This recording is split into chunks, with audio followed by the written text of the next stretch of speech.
Good day, everybody. This is the Ecclesiarch here, back with some more Horus Heresy Legions fan-made content, and today I am going to be doing a reaction video very first, and I'm going to be reacting to GothicSevatar's Leagues of Votann expansion, which is a huge. And by the way, I have the guy with me. So, how are you doing, my friend?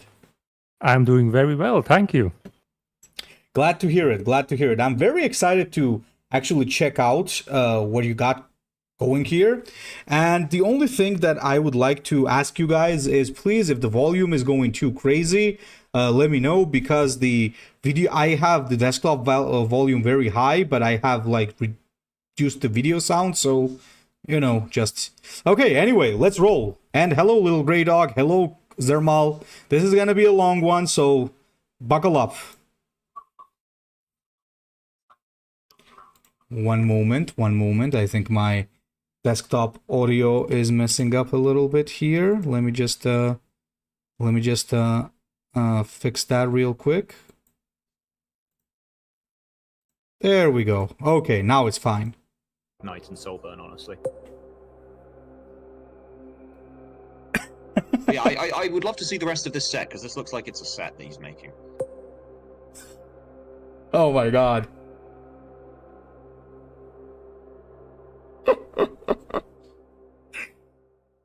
Okay, I did not expect Shat to make a cameo in this one, honestly, like that. I already have 2 comments on my video that I cooked the intro. I mean, this is just crazy. Okay, let's continue. Oh my god, if only Shat were here. Let's go. Hello there, and welcome back to the channel. I hope you guys are well. I definitely am, because the long waiting has an end. I can finally show you my longest project in the Horus Heresy Legion sector. And as the last 2 times as well, Shad officially teased it unconspicuously in the latest card tournament. All I can say about what's coming is that I am hyped as hell. The last 2 times, my good friend Ecclesiarch, greetings at this point, showcased it on his own channel. But because... By the way, that Thousand Suns expansion was fire. I am a big time Thousand Suns fan, so like, not you know, it's like... but with EG actually did a very good job as well, so... Yeah, I really liked it. I really liked it. Hey Zir, hello Sienna, and hello Saranyuyu. Let's continue. Because I'm having my own nowadays, I can show you my stuff myself. So I am pleased to announce to you yet my 3rd and longest expansion, the Leagues of Votann. Before we deep dive into it, you won't see me before camera for the rest of the video, so I want... Absolutely, Zermal. The quality is very good in each of the videos. And by the way, guys, if you haven't seen some other videos from GothicSevatar, please head over to his channel right now. It's GothicSevatar. He has some tech guides as well. And yeah, check it out. It's actually pretty good. Okay, let's continue. I wanted to thank you personally for all the likes, the subscribes, and the lovely comments on the latest videos. I hope you liked them. And I hope you like this sort of content as well. If you have any words to say, leave them down in the comment section. Maybe you even have your own deck building idea, which you want to share with the community. By the way, that's something I chose to make the whole project open source. So if you are on the way down to the comment section, you will find the info box, where is a link to my drive, where you can find all of the cards, the obligatory manual, as well as my version of the captured forge, in case you want to build some cards on your own. One last note. I advise you to not skip in the video. My expansion has a lot of new stuff and rules, like traits. It's basically its own unique playstyle, relying on the Votann's lore. So for the sake of your understanding, I advise you to look the video as it is cutted by me, because it's not fun for you if you don't understand parts of the cards, or even better, understand it false. So take a popcorn or a crackers and a good cup of tea. Lay back, and as we say in our job, may the show begin. Okay. By the way, I always wanted to ask you because I always love the manuals that you make for these. Like I had your Space Wolves manual, I had your Thousand Suns manual. So Yes. how long does it take you to make those manuals? Oh God. Long, right? Do you really want to know this? Yeah, I can imagine. Probably takes a Well, long time. Yeah, well, let's say if English is not your main language and you basically have to check and translate everything, it's double or twice as long. I don't know, man. It's Yeah, I can if imagine I, it's a if I lot of have to work. guess, if I have to guess, I think it's around 20 to 30 hours. Oh, okay. Yeah, that's quite a bit. Okay, let's continue then. By the mysteries of the crucible are they given form and strength. By the molten fires and pounding pistons of the forge are they armed and armoured. By the Votann and by the Fane are they given wisdom and purpose. And by the searing wrath of the heart are they filled with the fury to overcome any foe. The Leagues of Votann are the collective confederations of the species of squad but powerfully built abhuman clones who refer to themselves as the kin. They are sometimes pejoratively called squads by the humans of the Imperium. The kin are an advanced starfaring race who possess highly advanced technology and live amid the extreme environments that mark the resource-rich worlds of the galactic core. The kin share their lives with self-aware robotic constructs called Ironkin, which they treat as full societal equals in every way. The kin have sometimes been misidentified by humans and Xenos species alike as different abhuman or alien species than their true identity. For That's instance, actually pretty funny. the kin have Funny enough, I have zero knowledge of their lore, so this is very interesting for me. So I had to actually before I made the expansion, I had to look like 4 times an hour-long lore video of some German YouTuber to understand what they are. But this is a pretty interesting complex. So basically, the humans, the Imperium, say they are Xenos because they are not humans. But the Xenos say you are not Xenos enough. You are humans. So basically, everybody just tells them you're not with us. Yes, basically yes. Oh my god. Okay, let's continue. have been mistakenly known to both the Tau and humans as the Demiurge, to the Eldari as the Heliosi Ancients, and to various other peoples as the Gnostari, the Grome, or the Craig, among others. The kin vary in their classification by the Imperium between a sanctioned abhuman subspecies of humanity or a Xenos species.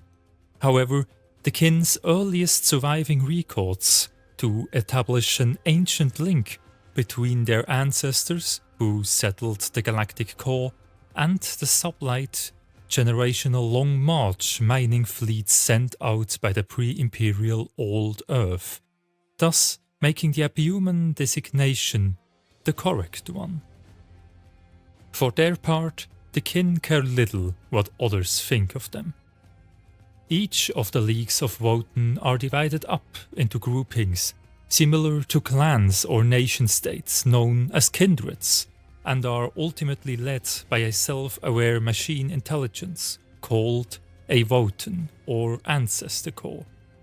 The Votann are treated as objects of near worship by the kin, and when they die, each kin and Ymyr has their cerebral data uploaded into their kindred's Votann, a semi-mystical practice referred to as returning to the ancestors. Few intelligent species in the galaxy are as redoubtable, courageous, or determined as the kin who comprise the Leagues of Votann.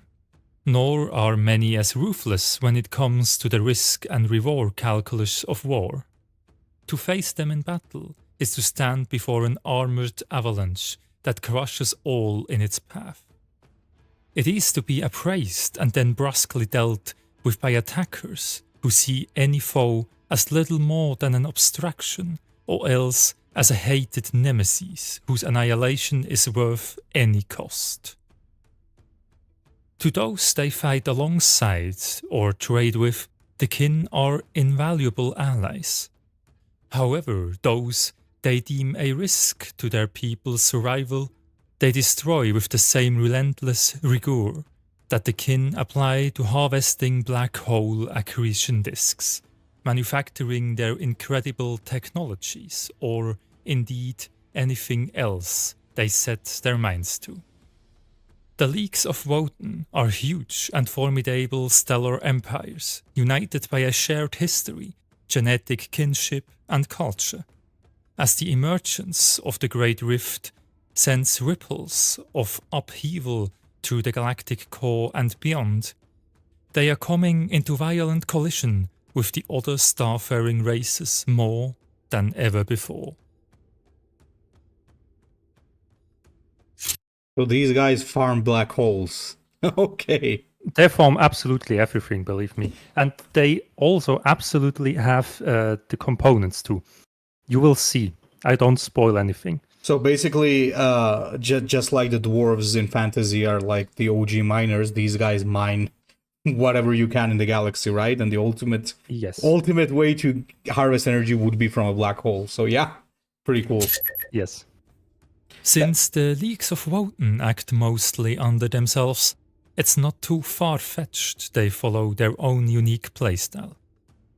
From the deck building up to conquering the battlefield, you will face the forces of the ancestors as you never met a faction before. 5 different leagues manage to become major. You will find them as playable keywords among most of the cards. They are particularly the League's first line and industrial masters, the Greater Thurian League.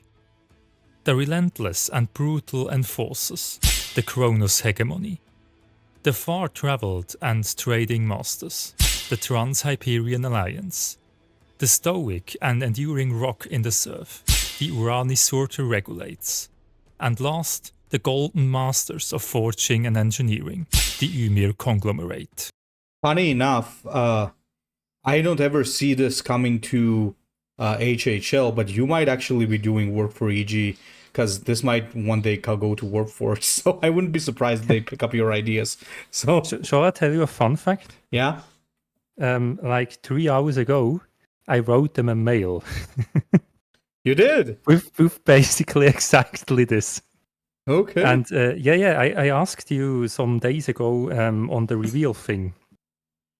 How you become a revealer for HHL, and you told me that I just should write a mail, so I did.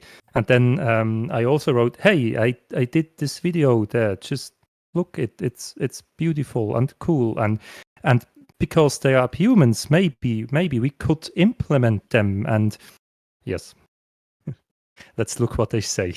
Well, it depends on the copyright, but we'll see. Okay, let's go.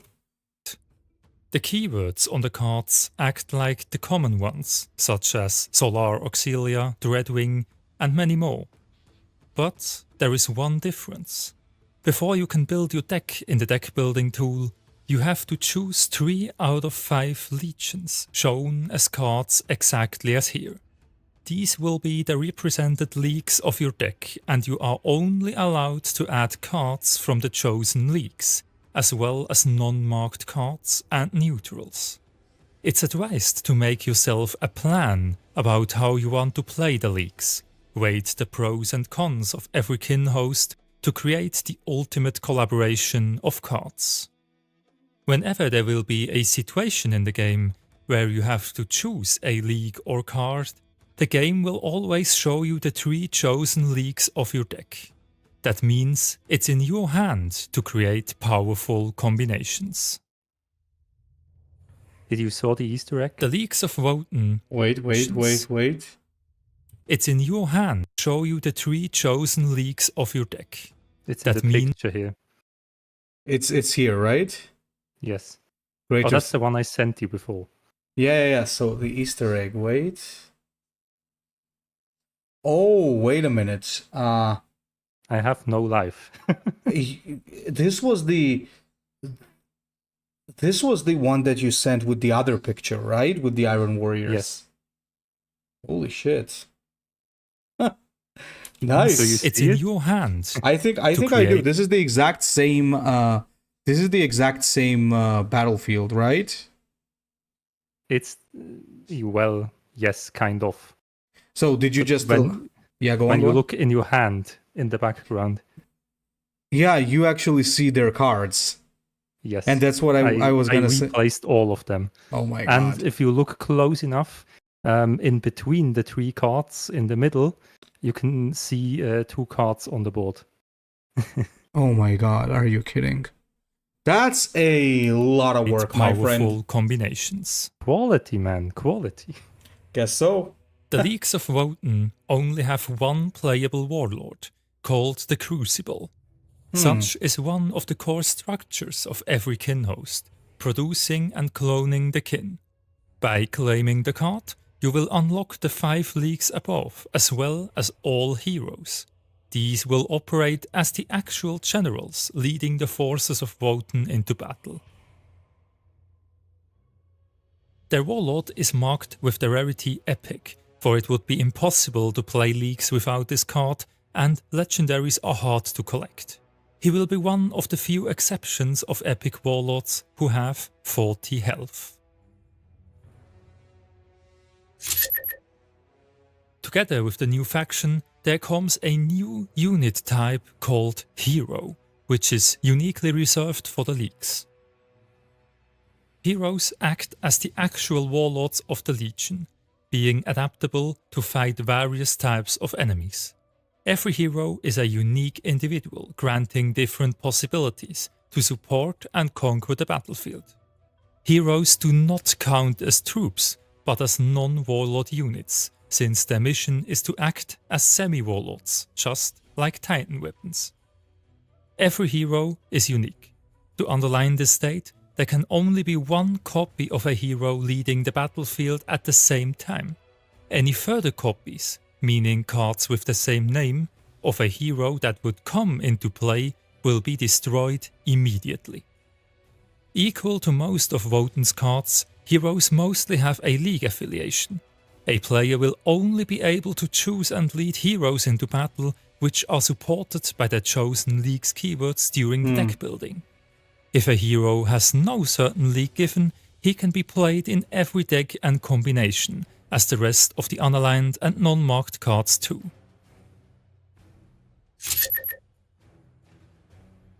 The life of every kin is all around gathering resources. They live to collect, claim and fight for them. The faction of the Votann will have access to a second resource pool called Raw Ore. Like the existing ones, leagues will be able to pay in Raw Ore to activate abilities. They have 3 ways to gain Raw Ore. First, a specific trait called Mining X. Second, certain abilities and tactics, like the common Overtaxed Reactor of the Night Houses. And last, by destroying enemy vehicles and structures. Ooh. This will always give +2 Raw Ore. Attention also to all the sacrificing vehicle players. Your Rex will be recycled by your enemy. The Raw Ore is shown under the energy of a player and doesn't have a maximum. But unless the other legions, Leagues of Votann start the game with 0 Raw Ore in stock. No pain, no gain. There are multiple new traits incoming as well. These shall give the Votann a special touch, for the eons of isolation from other species formed them into an uncomparable force with different aspects and their own social structure. Mining X. The main task for most of the kin is collecting resources for the leagues. Mining does exactly this, giving the player X amount of raw ore at the start of his turn. Stoic. It's said that the kin show a harsh characteristic. They don't give other impressions too much attention. A unit with Stoic can't be jammed, returned to hand or deck, or copied. You have to face them in combat, not. That's a big deal. That's a big deal. I assume that's... Alfarius is crying. Yeah, absolutely. This is like... Yeah, so essentially you just have to take them out. That's the only way. All right. By tricks. Brawler. Luck has, need keeps, toil earns. After an enemy attacks a unit with this trait and both units survive, the attacked unit will make an attack to the target as if it were its own action. This will trigger all traits who base on attacking. I hope it's clear. Grudge. The life. Yeah. Basically, so when a unit attacks that unit, if both of them survive, the brawler is gonna basically strike back again, as if it was attacking. So, but it's also gonna take the retaliation. Essentially, until either of them is down, it's not gonna end. Yeah, makes sense. Grudge. Life of every kin is valuable. If an enemy should dare to kill one of your units, an eternal grudge will be spoken. Whenever a friendly unit is killed while you control a unit with grudge, the killing enemy will get sentenced to 1 until he dies. Votann. The isolated past and insensitivity of the warp made the kin nearly immune to chaos affection. Friendly units of a card with this trait can't be affected by Mark of Chaos. Instead, they gain another random stat and or trait buff. That was it so far from the new traits and rules. Now we're coming to the first part of the reveals, featuring the only Warlord of the Votann, which was already mentioned.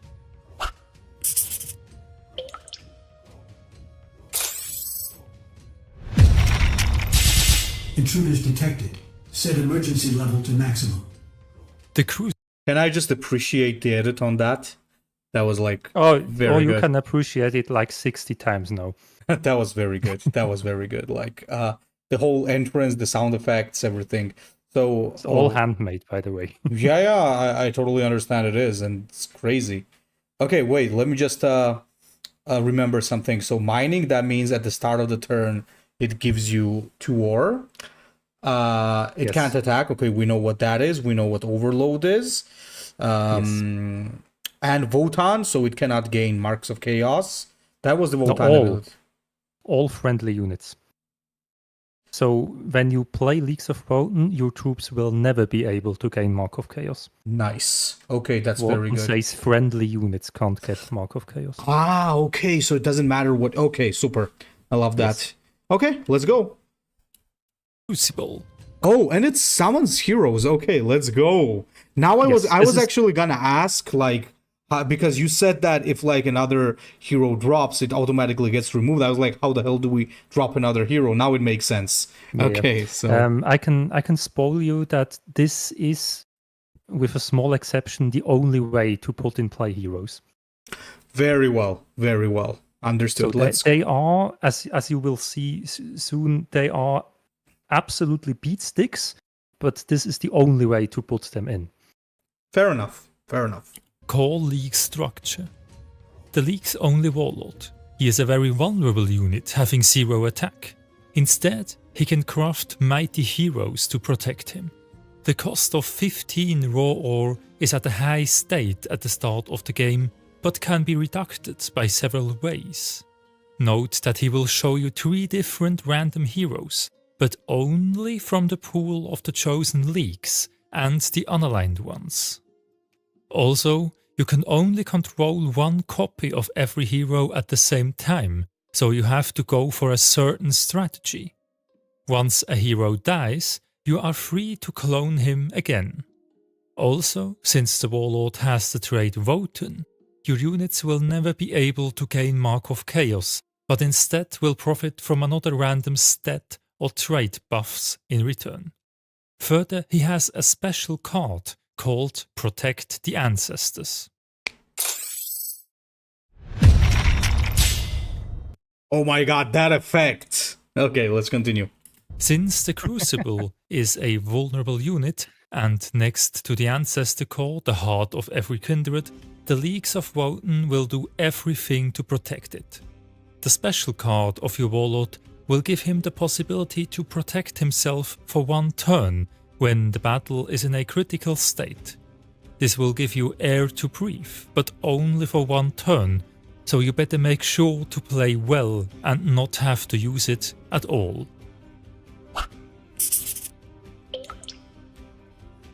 Heroes are the core units of the Votann. Every kinhold has its own hero, serving a different purpose, and will support you to the last. A hero does not count as a troop, but as a non-warlord unit. Any interactions with cards that affect cards with the keyword troop will not influence heroes.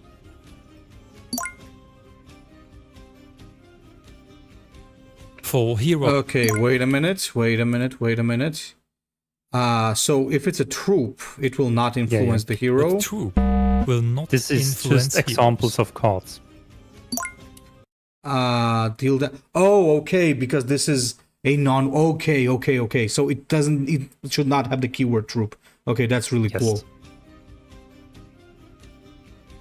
For heroes are a unique individual. There can only be one copy of every certain card at your side at the same time. Any further copies will be destroyed immediately. When a hero has a specific League keyword on the card, he will only be shown and selectable by the Crucible when his League is added to the deck in the deck building phase.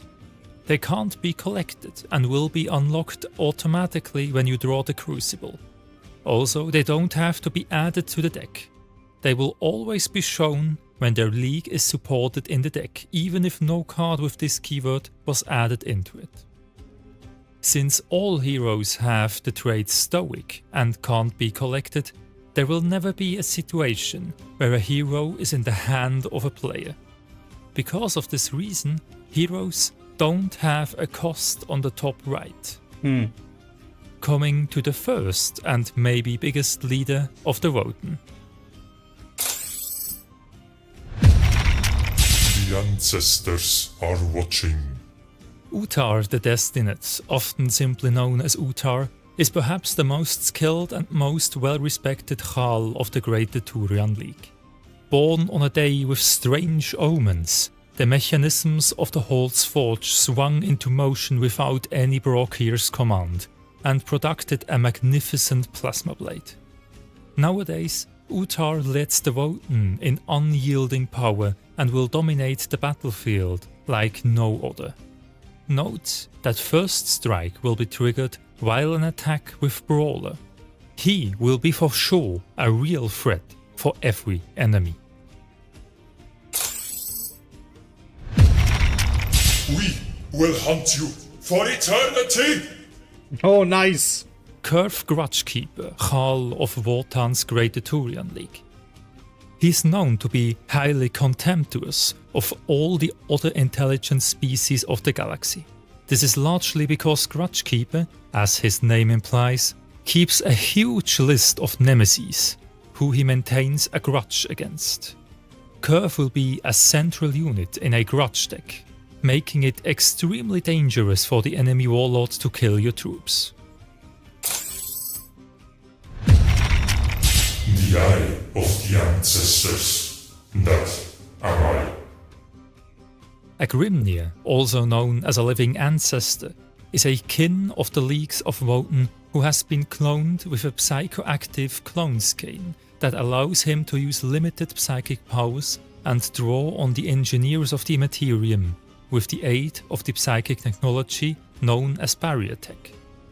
Tundriker's Kefir is one of their leaders, guaranteeing heavy control on the field, together with the option to trigger your attrition to a low price.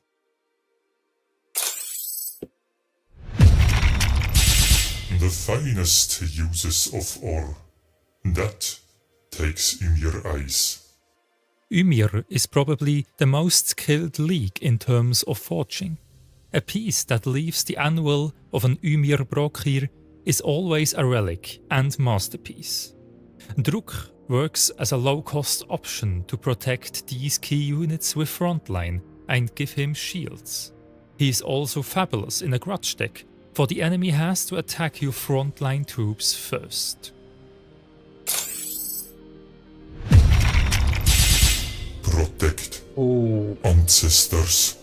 Protect. The Ironkin are self-aware robots, machine intelligences, who are considered full and equal citizens of the Leagues of Votann by the Organic Kin. Votic will protect your core and your key units with enormous tankiness, while he pins the enemy to the ground with stun. There is no way around him, and he will fulfill his duty as the incarnation of a stoic unit.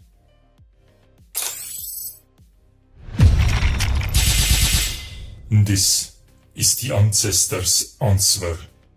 The Hernkin are those kin who serve as the Leagues of Votann's explorers, scouts, prospectors and pioneers. To the kin, any region of blank space upon their star charts is a mystery in need of solving. Hyrtka experienced hundreds of exploration missions in his life, giving him the name the Wise. He is an expert in reading opponents and made himself immune to the backstabbing traps of cowardly enemy foes.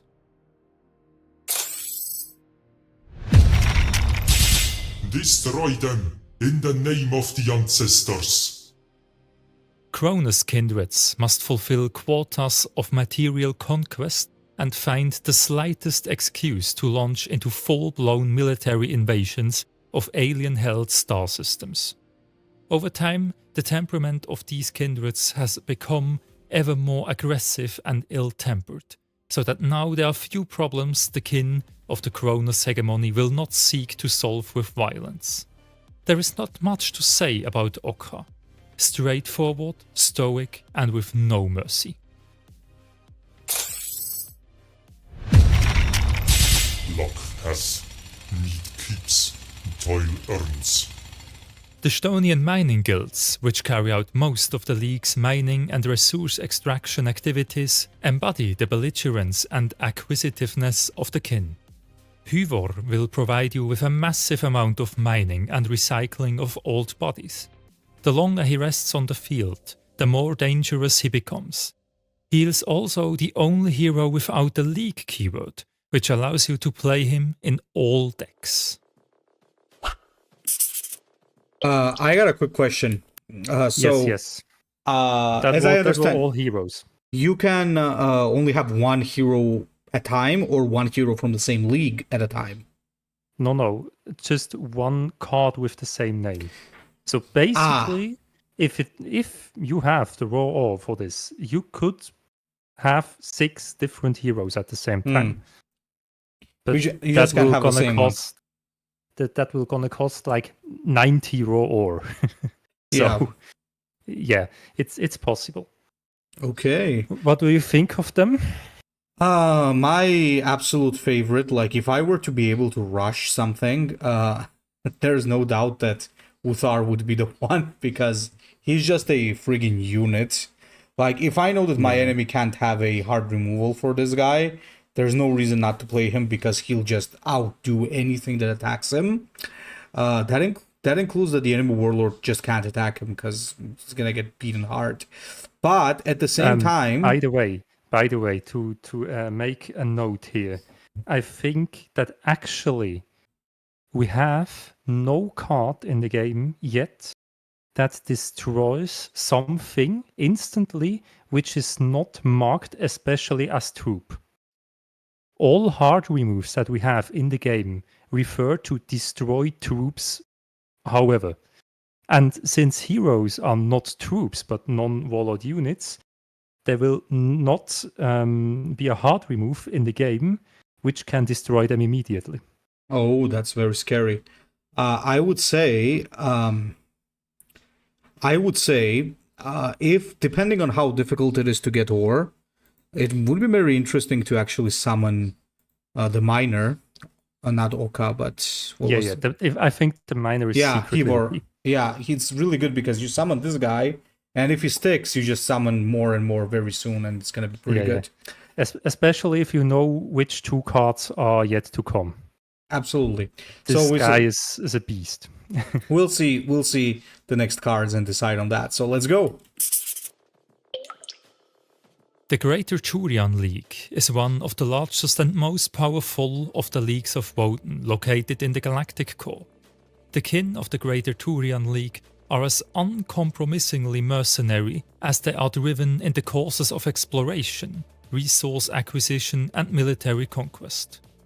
Boasting sources of allied kindreds and near inexhaustible ranks of kin-host warriors to enforce their will, the Greater Thurian League take pride in epistomizing all that it means to the kin. Not only is the Greater Thurian League one of the original founding leagues of Votann, it is also one of the largest, counting dozens of kindreds in its alliance and attracting more to its ranks with every passing Terran decade. The Greater Thurian League is a military, mercantile and industrial powerhouse with few equals among the kin. The kin of the Greater Thurian League are skilled warriors and ruthless expansionists, instinctively working together to defeat their foes and effectively achieve their aims. As with everything, they approach war with a grim methodical pragmatism that is an inspiration to other leagues.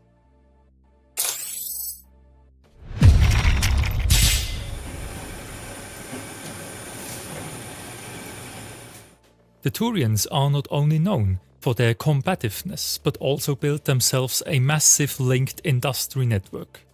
Even the best miner will not have any use for raw, unprocessed materials when they can't be used for high-quality forging.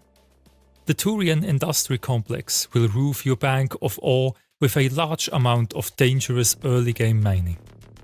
The enemy needs an instant answer to this, or else he will find himself battling the first heroes soon.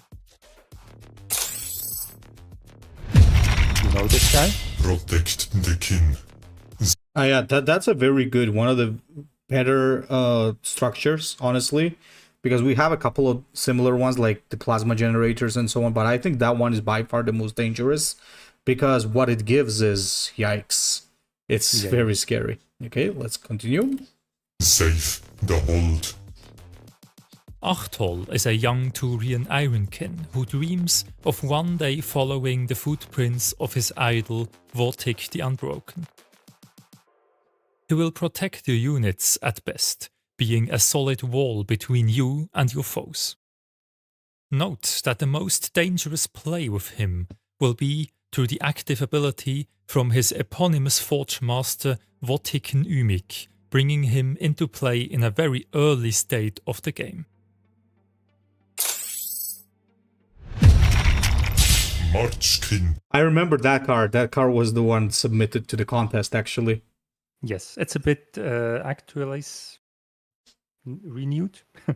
Yeah, well, I think it's a lot fairer now. fair enough. We'll check it out. We need this ore. Halfkin warriors are the soldiers of the line and the primary infantry of the leagues of Votann. Well armoured in void armour and equipped with an array of powerful and advanced kin weaponry, Halfkin warriors form the backbone of most oath bands and kin hosts. Oka represents one of these line warriors, being a front line and a good value card for new players with fewer cards. I agree with how you say that this is more for newer players because, of course, 4 energy 4/4 is usually not good. But for newer players, it's going to be a very good card because you can get your hands on it quickly and it does have value. Okay? Yeah. Fun fact is it has frontline. So I think I'm unsure if this card is a bit higher to be stated in this expansion than in other factions because your Warlord has 0 attack. So the enemy can always face bash into you for free if you don't have frontline on the field. So basically it also provides you from free damage. Fair enough. That is a good point. Okay.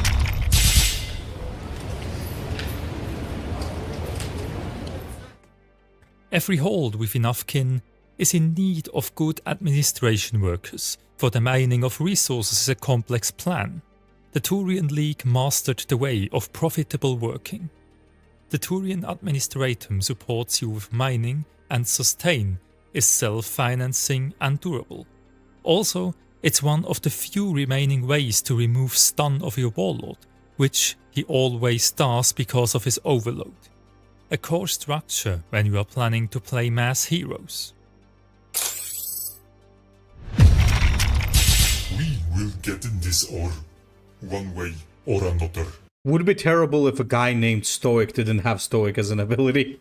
So Yes.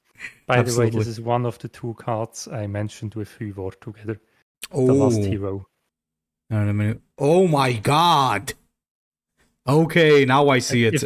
If you wait 30 seconds more, then it's even more dangerous. Okay, let's see. Tok Stoic, a stoic mid-range halfkin, plays for serious combo potential. Alone he might be just a pawn in the line of the leagues, but together with cards like Punok the Kind, he is able to shoot a whole field away. Try to You see combine what I mean? I'm He is sorry, able- what? Holy shit, this is very scary. So essentially, you drop this and you drop the other guy, which means that Yes. you're going to be dealing 10. And on top of that, if they both survived, you'll already have 15 for another hero.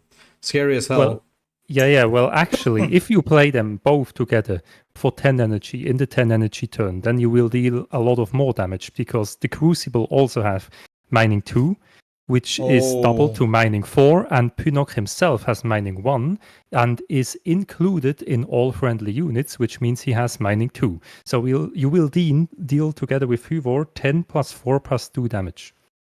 Scary as hell. to shoot a whole field away. Try to combine him with other cards, and remember that the Crucible himself has mining 2, which leads to at least 2 damage. Legendary. Thurian will persist. Ymyr Half-Guards are the elite assault infantry of the Leagues of Votann. Clad in formidable exo-armor and equipped with a fearsome array of ranged and melee weaponry, Ymyr Half-Guards are a force to be reckoned with. Kryn, a champion of them, especially fought in numerous battles and grew a deep grudge in his heart. Nowadays, he just wants to fight for Thurian and revenge his fallen brethren with massive value and rally damage potential.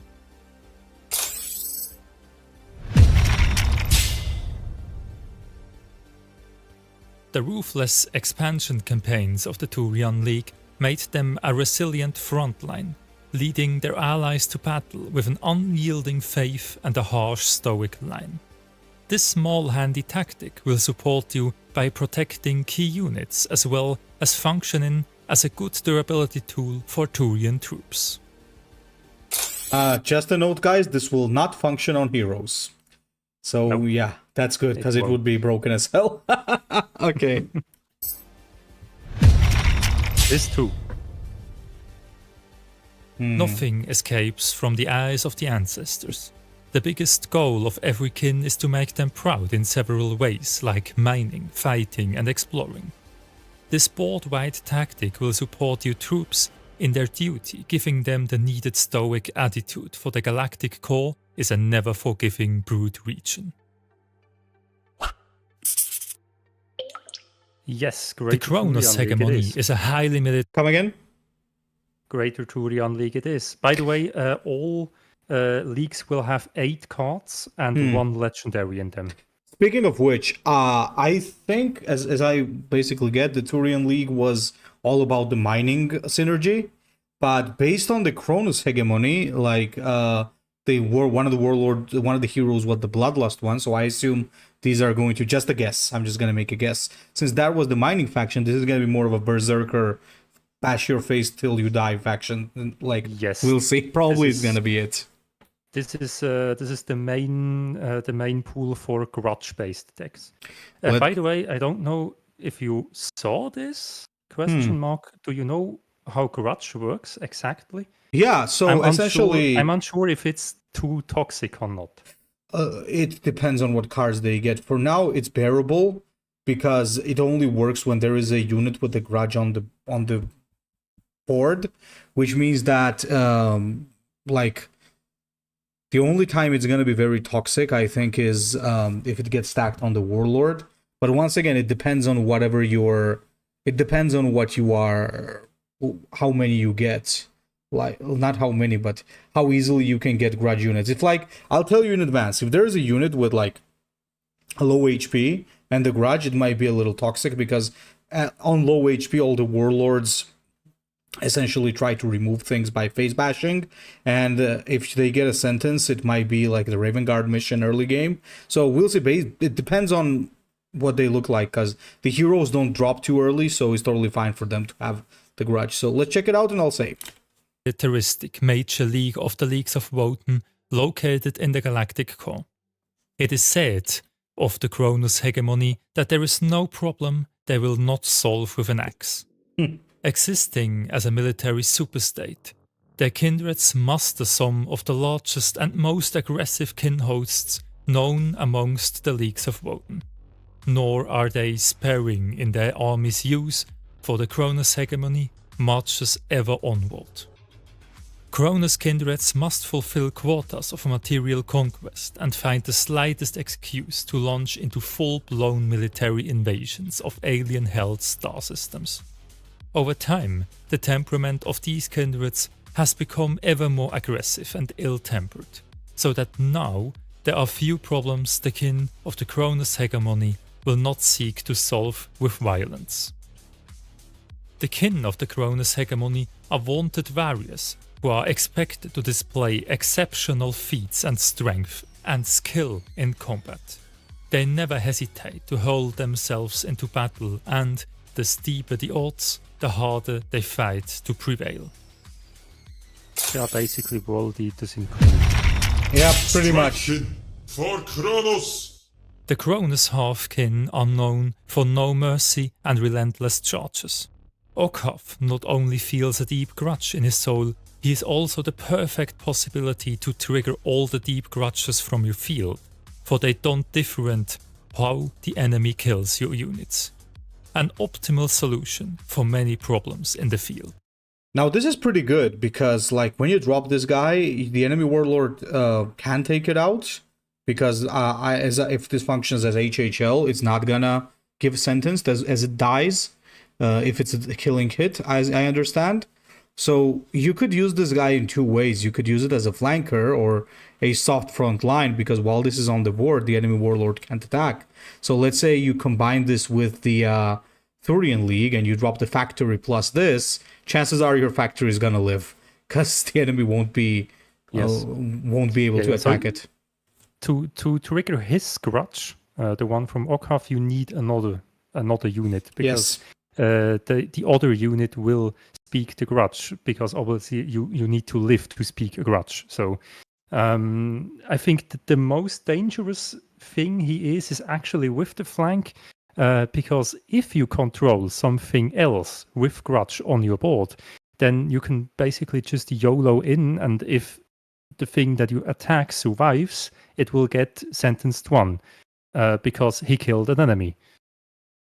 So they don't different between either if the enemy attacks your units and kill it, or if you attack the enemy units and kill it this way.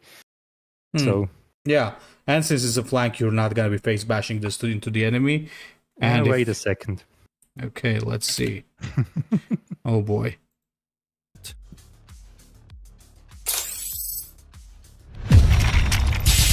Crush them before they can. Inside Kronus, there is a motto called "Crush the enemy before they can crush you." Havur made this phrase to his identity, relentless charging foe by foe with a berserkerish rage. Certainly your allied troops will be inspired by this furious engagement. Note that his passive ability also affects him, making it a 3 energy 4/4 troop with Berserk. Yeah, that's very scary. I'll rip and tear until you've finished. Punak Regul is a stoic warrior which will charge bravely into the enemy frontline. His thirst for brawl is unending, constantly claiming the resources of his foes. This Okay, unit- wait a minute. Ah, okay, so grudge is only on an enemy. Okay. I thought, like, if it was a unit, then it would give your unit sentenced by down. Okay, let's continue. That would actually be funny. Yep. Hello, teacher. It's final stream custom factions. It's been 4 months since I sent you. Yep, absolutely, Igor. I am going to do one for that as well as a couple of others that are in line as well. And yeah, duck spam again. Okay. Finished. Punak Regul is a stoic warrior which will charge bravely into the enemy frontline. His thirst for brawl is unending, constantly claiming the resources of his foes. This unit will give you the possible option of widespreading clear, but also a downside for his brethren, if they are not as stoic as him.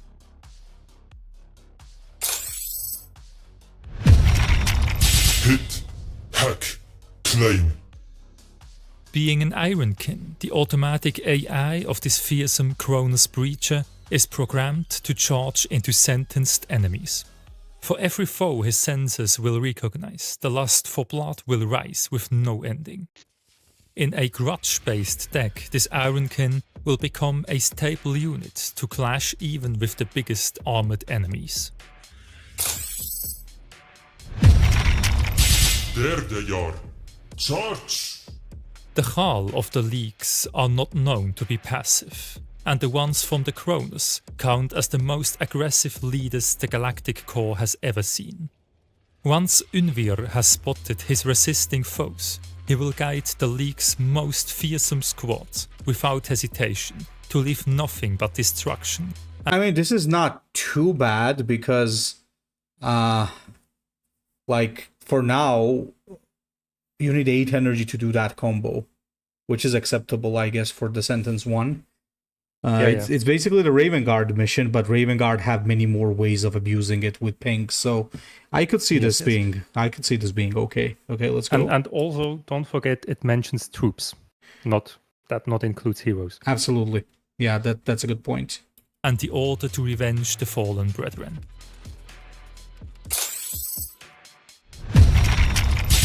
Monster!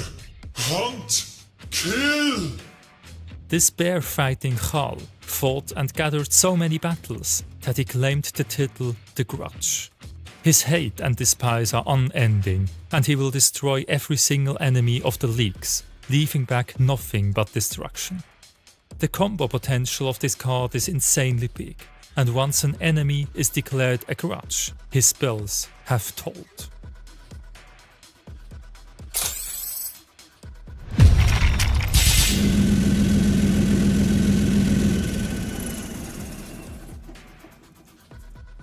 The League's biggest and most dangerous vehicle, the Hecaton Land Fortress, is both tank and command center in one. They have a large capacity to deploy kin into fears of battle, while being heavily armored themselves. Ancestor's Grudge will protect the units and give them a huge buff if they should land successfully. A deadly vehicle with lots of health points to be cut through. I think that might be a little too good, because it has 3 points more health than the cost while having 1 less attack, and also frontline and ability. Might want to either crank down the attack or health on that, because yikes. Yeah. Okay. This one just cries for hard remove. Yeah, this one's a little... Oh my god, here comes the duck spam again. Okay. How did that even start, man? Like, how did we get here? Okay, let's continue. Of health points to be cut through.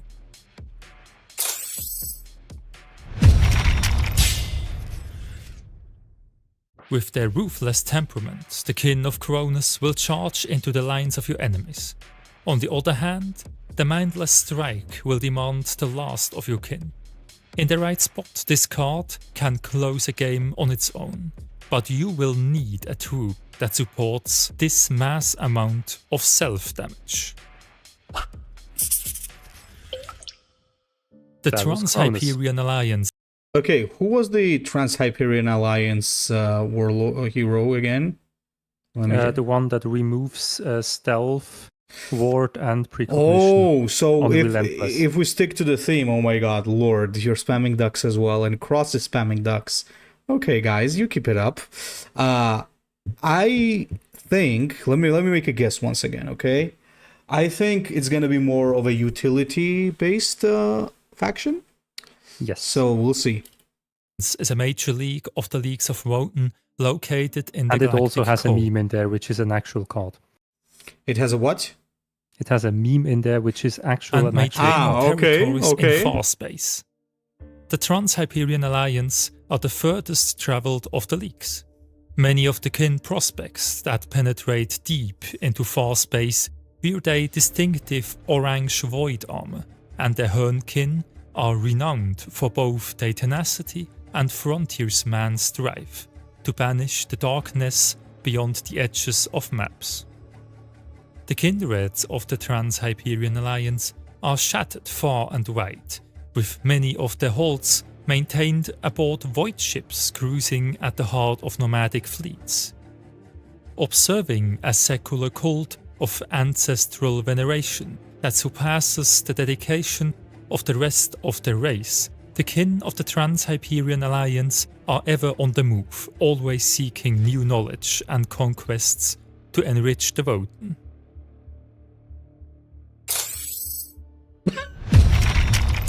Okay, I don't know, but why is this guy so funny to me? Like when I'm looking at his face, I don't know. I don't know. Is it just me? I have no idea, guys. Leave it in the comments. But I It just looks like he doesn't want to go to work tomorrow. I like exactly what the hell. Oh, that's a very cool ability, by the way. I love units like this. I mentioned in the previous tournament, the very low stat unit that's just gives you a buff. That's pretty cool. Star, Yeah. a new ore. From all the Hern kin, Havur explored the most stars among the dark paths of the League's cards, giving him the name Starseeker. He knows every way to lead the League's forces into battle. He will show the next brethren a secret path into the enemy lines, giving him protection from attacks to strike unseen in the next turn. Secretly, quietly, silently. The main task of every Trans-Hyperian kin is spotting and discovering. Votann has improved this ability with the specialization to the most hidden foes of the leagues. He will show you a way to attack a covering foe when he starts his travel, as well as at the beginning of every turn, while he uses his own ways to hide him at the same time. You won't believe what we saw. Once played, Ika will start their path to travel the enemy's territory. She will use her trained abilities and instincts to find the cheapest way of a massive invasion. The next turn, she will report to you the gathered information, granting you massive boni in return for her initial high cost. Ika is a perfect tool for tempo, even when she initially costs a lot of it. Play her wisely to gain maximum bonus. Follow me. The ancestors guided the path. Not only spotting hidden enemies, but also safely covering their own count to the task of the Hernkin, and Niak is one of the best out of them. The Swift will lead your troops through the aim of battle, guaranteeing their survival. He is perfectly played into an existing board. Note that he will hide your units, which includes the warlords as well as your heroes. The day Is that Santa Claus? Maybe. What the fuck? This is, by the way, an actual artwork. And the guy named the dude on his bike Klaus the Bountiful. I did not name this thing. I took it from the net. And when he dies, he's supposed to put down Eldars, like Eldar, like the little elves. What the hell is this, man? But I really like the unit, by the way. It's pretty good. Okay. Day has come, or for everyone. However you want to call him, Kris Kringle, Father Christmas or Klaus, he will bring his gifts to all kin equally. His gifts contain not only a big hiding bag when he falls, but also a lot of speed and motivation when they are next to him. He may have lower stats himself, but he will give you diverse boni for your units. A tactical card with lots of surprises when played correctly. By the way, worth noting, if you play something next to Klaus while having Ymyr on the field, it should technically give the troop that you put in play fast. Because it gains flank from Klaus, and because it already has flank, Ymyr should give him fast. Ah, I see. So there's a big combo potential there. Yeah, well, I mean, they both cost, I believe 6 energy, so... And then you have to put in place something else. Yeah, a little unrealistic to pull it off, but possible with a lot of energy cheats, so yeah. Okay. Yeah. Or into an existing board. Also true.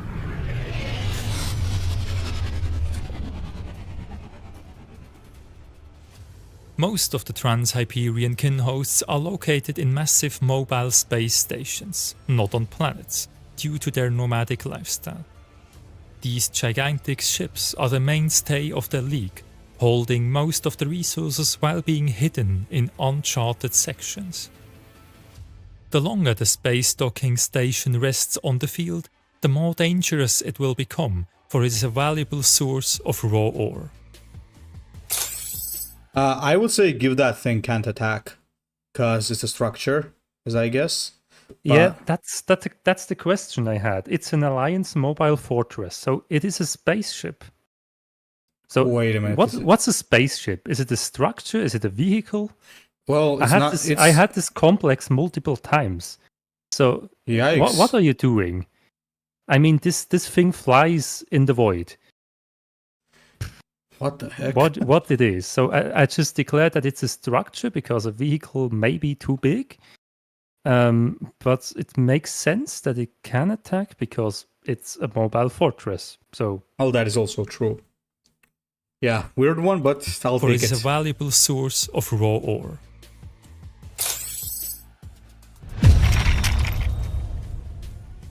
The Hernkin have travelled wide into the far space and traded often with institutions like the Imperium of Man. They have found and claimed a lot of hidden routes to travel safely. This is These really routes good. can now be used in battle to hide an allied Votann from the enemy's eyes, at least for a short time. Note that the unit will come back into play exactly as it left. That works on the hero as well. Yeah. By the way, fun fact. Someone sent in a card for your tournament. I don't know if it's the last or the pre-last one, with basically this ability, and I just had to laugh on my teeth because I already created this card back then. So basically the guy stole my idea. I already had it too. Fair enough. The League's ways to gather resources nearly knows no limits. Even the fearsome and corrupted space hulks are built of materials which can be melted into raw ore to use it for the own forges. Once spotted, the Stonian berserks will start their way mining. For every friendly helper, the space hulk will be dismantled faster. A good tool when you play a raw ore heavy deck. So basically, honestly speaking, if I were to play, I haven't seen the next factions, but next two, but I would 100% play this at least like in every deck, because this is just so good and so flexible. Like the utility is very good. The only time I wouldn't play this probably is when there would be like no Thousand Sons or Raven Guard or Night Lords at all, which rarely happens. But this is such good utility, man. I really like it. So this would definitely be one that I would play from the 3. Okay, let's go. The Urani-Surtr Regulates, also called the URSR, is a stoic and long-suffering major league of the Leagues of Votann, located in the galactic core. The kin of the Urani-Surtr Regulates have a reputation for survival against the odds. Courage and hardiness are their watchwords, and while they might seem more dure than most of their species, there are none more dependable to have at one's back in the face of peril. The kindreds of the Urani-Surtr Regulates prize stoicism, self-reliance, and, unusually for their race, inflexible determination, no matter the odds of success. They disparaged wastefulness above all else and will subsist uncomplainingly upon the absolute minimum if doing so will bring them victory and their kindred's survival.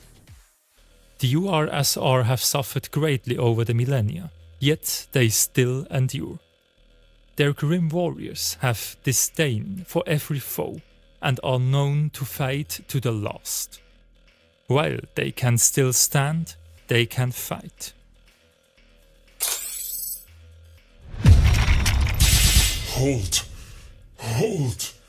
Hold. The normally hard-working miners of the Stonian mining guilds take an important place in the front line of the leagues, defending the ore they mine in peaceful times. Niak is a very durable frontline option to protect your core units in the early game. Every time you spend ore, he will steal his body once more to protect the kinhold from intruders. Break the enemy lines. Kirf is a stoic and interpret warrior of the Stonian berserks, charging fearlessly into the enemy lines. The rough circumstances of the URSR made her a durable various striking unit.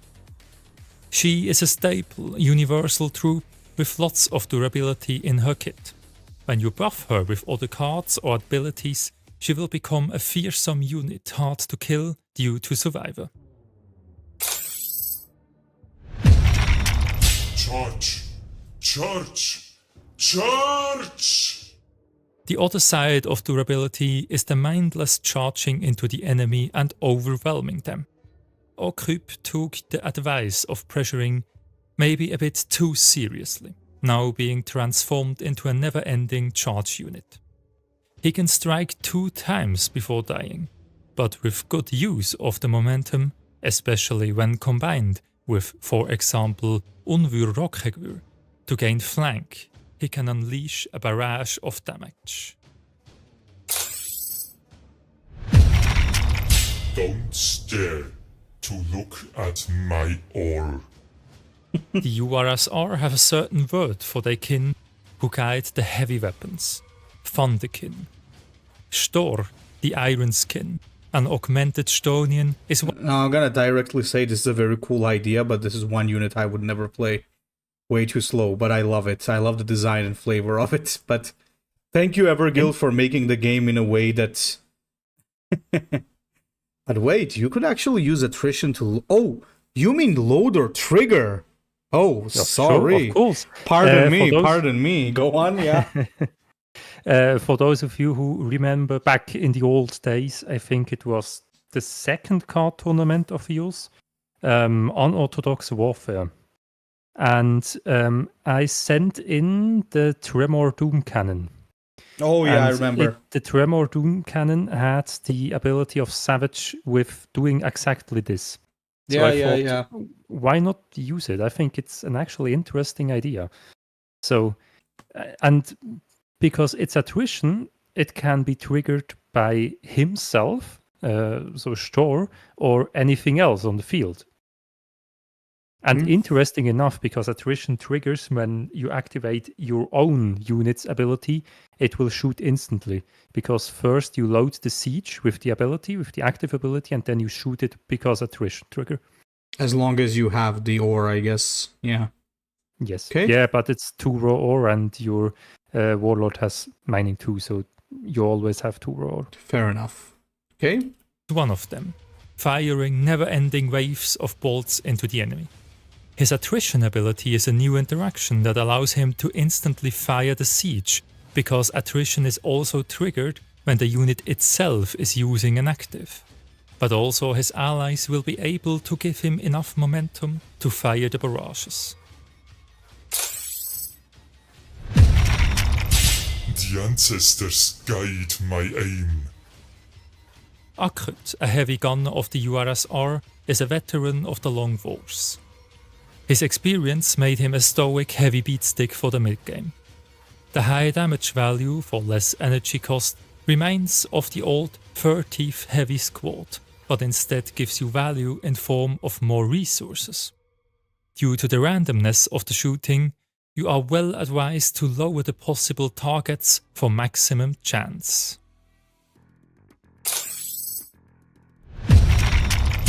Carry. The main task of the Stonian Berserks is carrying the mined materials and bringing them into storage. Pynok is a further gentle Stonian who always gives his best to maximize the outcome of his host. He may not have the best combat skills, but is by far the best carry beyond the galactic center. He also has serious combo potential with, for example, Tok Stoic of the greater Thurian Leagues. By the way, short explanation here, because I was confused myself the first time. The Stonian Berserks, as we saw them in the URSR, actually have nothing in compare with Horus. Because the Sons of Horus homeworld is Cephonia, which is written exactly the same as the Berserks. I was gonna ask that, actually. I was gonna ask that. Yes. And you have the guess that Stonian here in the Leagues of Votann comes from an ancient Greek word, I think it's Greek, which means under the ground. And because the Stonian Berserk's main ability is to dig and to mine and to go under the ground, we think that in lore terms they are named Stonians. Makes sense. All right. That's good to clarify that. And also, if you look to the card, the galactic core, where basically every Votann lives, is actually kind of on the other side of the space compared to Estonia. So there is no interaction there. Understood. Oh, it's a tactic. The warriors of the URSR are known to wear the heavy weaponry of the Leagues. One of them are the devastating graviton blast cannons. They will shred massive holes in enemy vehicles and structures by using the gravity of stars. This card can be used for massive damage against certain enemies and survival at the same time, for a warrior of this durable league will resist death many times. Heavy weaponry requires heavy ammunition. The Thunderbolts are an upgraded version of the URSR, specialized to nail down oppressive opponents. This card gives your units the munition to nail your foes for one turn. Use it wisely, for you can claim a victory by momentum with the good use of it. Okay, so it's pretty interesting because this has synergy with two others. One would be the mining synergy with the greater Thurian League, and also it's a good synergy with Kronus because Survivor is a natural synergy with Grudge, because Survivor has a bigger chance of surviving, which means there's a bigger chance of phase bashing into the enemy Warlord and giving it sentenced. So yeah, there's natural synergy there as well. Okay. Any Stonian logger can spot valuable ores, rich particulate, or a bountiful red belt. But to truly understand the worth of that price, to picture its finest uses and make them real, that takes Ymyr eyes. I love this artwork, by the way. The Yeah, Ymyr it's really good. Conglomerate is an elite major league of the Leagues of Votann dedicated to the crafting of high-quality technology that is located in the galactic core. All kin value good craftsmanship, but none more so than those of the Ymyr Conglomerate. Experts in every form of manufacturing, their procure see to it that the conglomerate's holds and fleets are replete with marvels of technology, and that their weapons of war are second to none. The craftsmanship and quality of the Ymyr Conglomerate's weapons and void armor are legendary. Kin who enter the battle graded with such forge-wrought masterpieces strive never to waste their tremendous potential.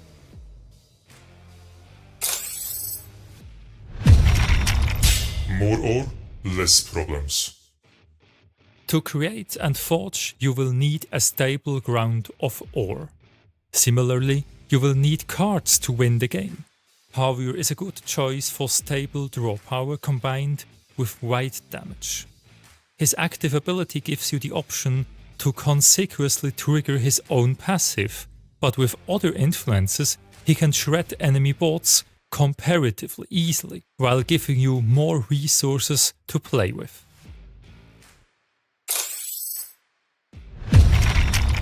Our forge never rests. One of the highest and noblest ranks Ymyr has is called the Procure, mighty and skilled forge masters.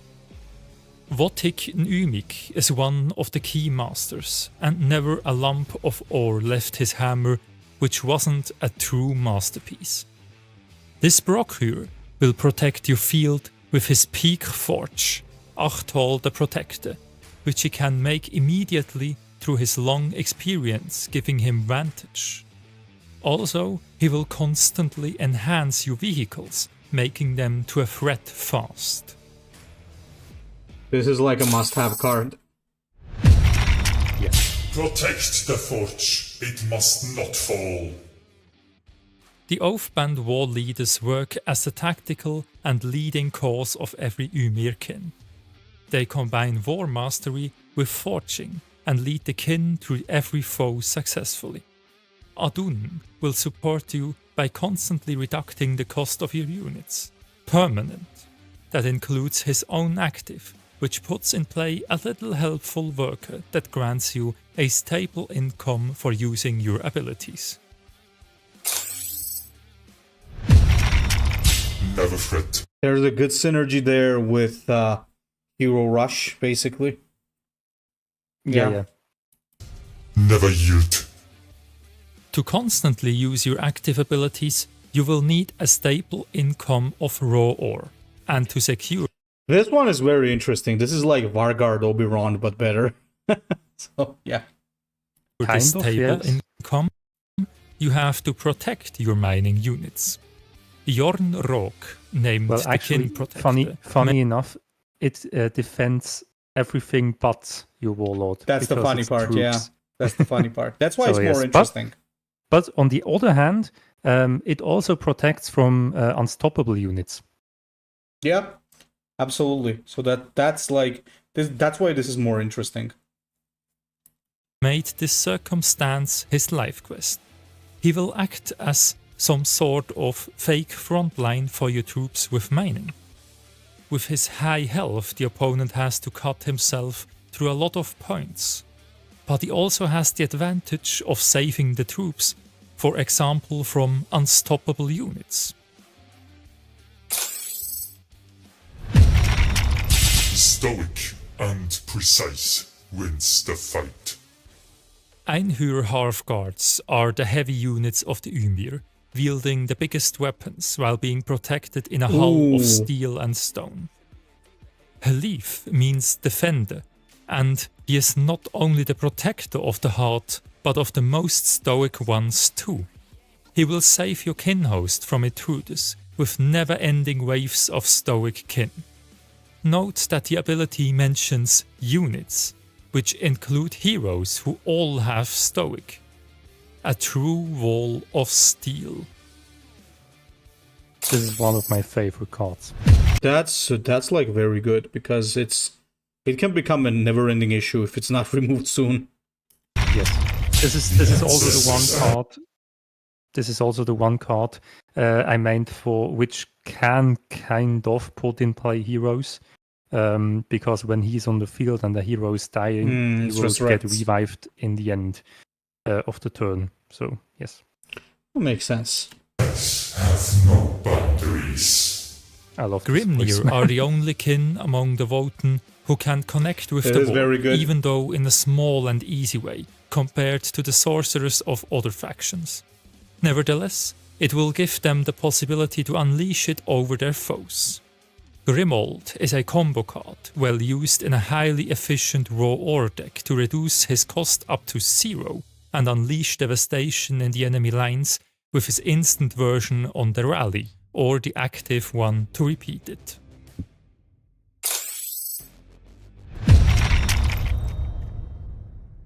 The central building of every Ymyrkin host is the forge where they craft the mightiest and the most beautiful relics of the leagues. The Relic Forge will give you another tactic with a cost reduction. Note that the selection will show you various cards of the 3 chosen leagues of your deck building. That makes the tactic a wide range card with lots of different potential.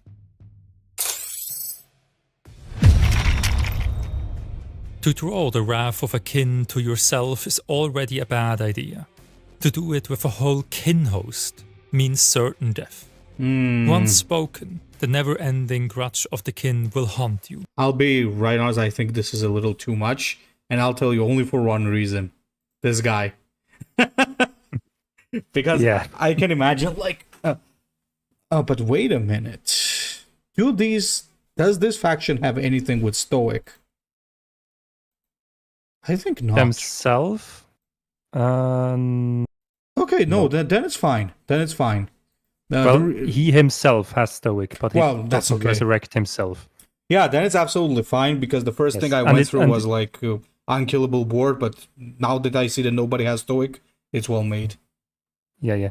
There is, there are some ways, but not in the same turn. First, Wrath of the Kin only revives everything once, so you can't put in play something twice, even if you played them twice and they died twice, because they need to be different. There is a way by the 3 energy tactic from the Greater Thurian League, Ancestors Watch, which gives friendly leagues of Votann troops Stoic. Well, that's like a combo piece, so yeah. Yes. So that's that all the difference. Would be possible, but it needs 13 energy. So. Yeah, and it's a combo as well, so you know. All right. The host will send its best warriors to guarantee it. This tactic is a perfect way to regain initiative in the late game.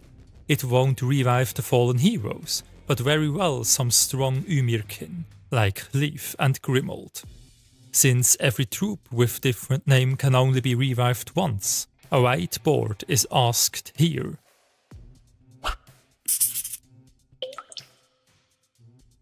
Not every kindred is part... Come again? That was Ymyr. Ymyr are pretty interesting, honestly. I like them. I like them quite a bit. I think it's my favorite one. So the thing is, currently as I'm watching, I could see 3 ways that I would play. This is me personal, not because they're the best, but it would fit my style. If there were not like a shit ton of Thousand Suns and Raven Guard, I would go for Ymyr, Kronus, and as well as the Trans-Hyperian. Wait, no, not Trans-Hyperian. The Urani-Surfs, basically. So to get like a lot of that Grudge Brawler, plus a lot of value from stuff like Votic. The other way I would play would be to play for a Miner. Would be very interesting to play the Trans-Hyperian, not Trans-Hyperian, sorry, Greater Thurian League, together with perhaps Trans-Hyperian for some utility, and also Ymyr as well. Ymyr is like, it's a type of a thing that you would play on everything, because they got some very good value units, And this one is also very strong because if you play minors, chances are, like, for example, you're playing the Greater Thurian League, you're getting a very cheap Grimold, which can be a huge tempo swing. So yeah, a lot of very interesting combo potential there for sure.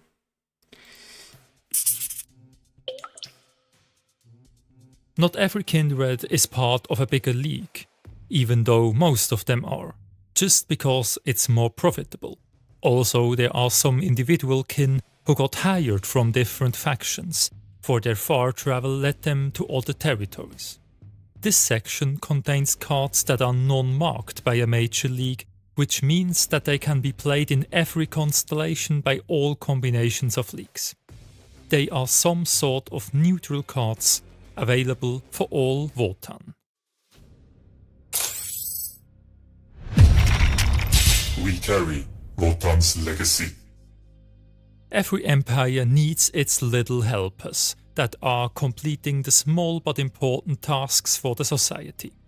Kotak is a small but robust ironkin who carries raw ore from the mined grounds to storage, just like the living Stonian berserks do. When in play, a friendly unit doesn't have to walk back with its ore, leading to a double income for a vigilant miner. The best use of this card may come with the spawn through Adun the Hammer's ability. I'm actually unsure if this card is too strong. Might be. Honestly, Because some combinations would be. Yeah, it just triggers all of your attrition for free. Because if you spawn it with Adun, then the cost will be reducted to 0 because of the attrition of Adun. I mean, honestly speaking, I think there are just things that you would have to test in game just to know just how powerful they are, because some things may seem good on paper but end up really slow. So yeah, let's continue. This thing is, by the way, deadly. Oh, The machine intelligences known as Votann, also called ancestor cores, are as sacred to the kin as gods are to more spiritual species. No league would risk harm to an ancestor core if there was any other path, and no kin or ironkin would hesitate to lay down their lives in defense of the Votann. The core will constantly buff your whole board, but if it's destroyed, it will be a huge moral loss to your units. Also, the grudge of it will be fought for eternity.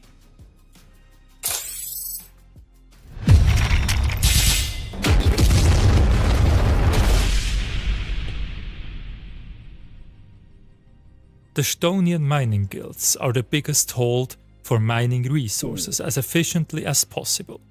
The best invention is a machine structure called Plasma Excavator, a colossal being that breaks the particles of whole planets into its specific materials. This unit will not only destroy every being on your opponent's field, but also will give you the spent resources back into your bank for your pleasing.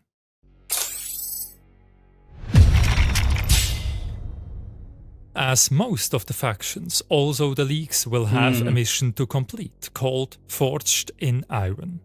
This mentions the fact that all kin in the core clones produced by a crucible are forged out of the same ore, not differentiating kin and ironkin. You will have to spend 20 raw ore to complete the mission and claim the reward. A further easy one, for you will always spend raw ore in every league's deck. But this has its reason.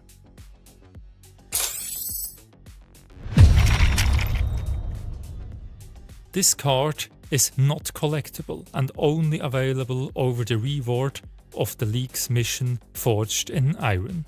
So simple the mission is, so it's the reward. It will give your units durability and the possibility to strike again against the foes of the kin host.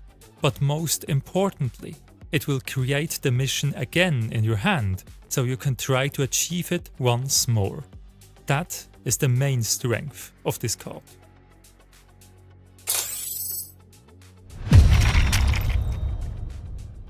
Once a kin has fallen in battle, the leagues will open every possible way to salvage the body.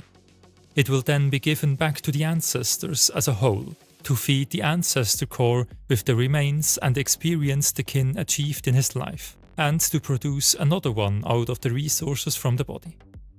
The simple tactic shall symbolize this process, returning a fallen body regardless of whether kin or iron kin, and then gaining back ore in reward.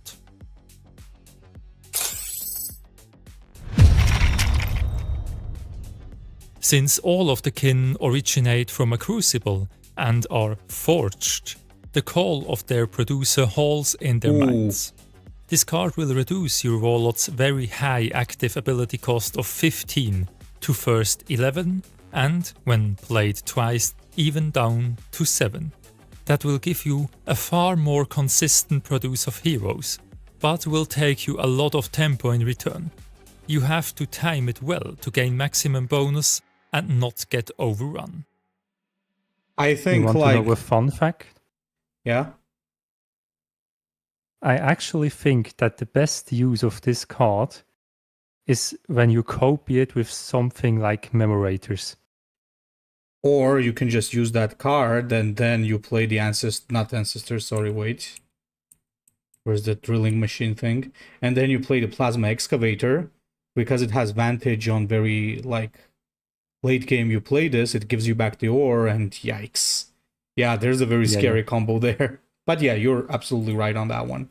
Even down to 7. That will give you a far more consistent produce of heroes, but will take you a lot of tempo in return. You have to time it well to gain maximum bonus and not get overrun.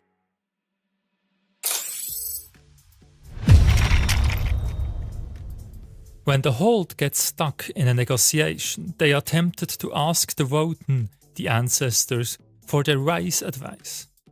Regardless of a simple question or a highly complex correlation, the answers of the Votann now need eons to be formed due to the enormous amount of information in them.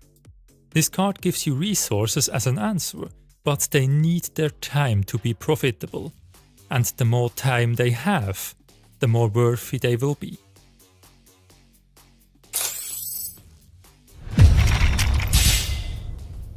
Counterattacks are special cards given to you as compensation when the opponent gets the first turn in a game, and are legion specific.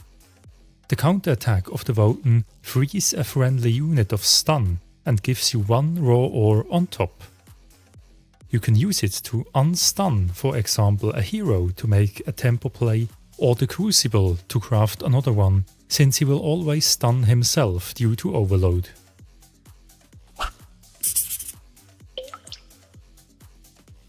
You have now got to know the forces of the ancestors. Thanks to everyone who stayed until here, and I hope you liked my interpretation of these abhumans. Interestingly, Games Workshops filtered them in the miniature shop as Xenos, but declared them as abhumans. So technically every guild should be able to implement them into the game, and maybe, when enough of you will ask them, they will think of including them as, for example, an unaligned faction. I would be a very big fan of this, for it would bring a new wave of interesting cards into it, regardless if they take my interpretation or create a complete new one. Do you have any further ideas for my work or want to share your opinion? Feel free to let us know about them in the comment section, and on the way there you will find the link to my drive where you can download all the materials I produced in this project. Thanks to everyone, and until soon on the battlefield. Gentlemen, if you would like some more details and if you want to check it out like yourselves, you can go on his channel, as you mentioned. You can check out Drive, you can check out everything. And yeah, that will be pretty good. As for the faction itself, I gotta say there's before you even get into the interesting parts of it, the main thing like is how much work has gone into this, like the whole effects and custom factions and everything. Really, really good, man. And as for the faction itself, I think it's very interesting. I'm sure like there would be some stat tweaks necessary, but that's up with everything, because in order to really make a good, like perfectly statted faction, you just have to play the games. There's no other way around that. But the whole idea is really good. There's some really interesting combos, and I really like a faction that gives you so many ways of playing, because yeah, it's one of the most boring things in card games is when the faction can only be played in one way. And I think this gives you like multiple ways to play, which would be super interesting for me. As I mentioned, the Ymyr would be probably one of my favorites, coupled maybe with Kronus, as well as the Urani-Surtr Regulates. But there's also some very interesting stuff by Hero Rush, like Mission. Yeah, there's a lot of really good stuff, man. This is job well done. For sure, job well done. Are you planning to grace us with another one like this in the future? Oh man, I have a lot of projects ongoing. I would love to actually. I love to make this stuff, but I don't know if it's underestimated on how much work actually it is. I didn't record the hours I spent into this, but as to in the end, you can look the video as it is. I think it's around 180 to 200 hours of work. So it's basically a month where I did nothing else than this. I imagine so, because like the time when you actually teased it to me was weeks ago. Yeah. So when I do this with everything, I have no life, yes, but I think I don't have such no life. I do understand, yeah. But maybe if you get struck by a muse again, you let me know and we'll do this again, because I think everybody enjoyed this a lot. And yeah, you will for sure see more of my creations in your tournament, so long as you host the tournament.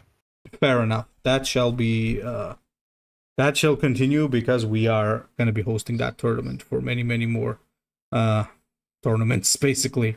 And by the way, thanks for sharing and thanks for giving us the opportunity. It's been a blast.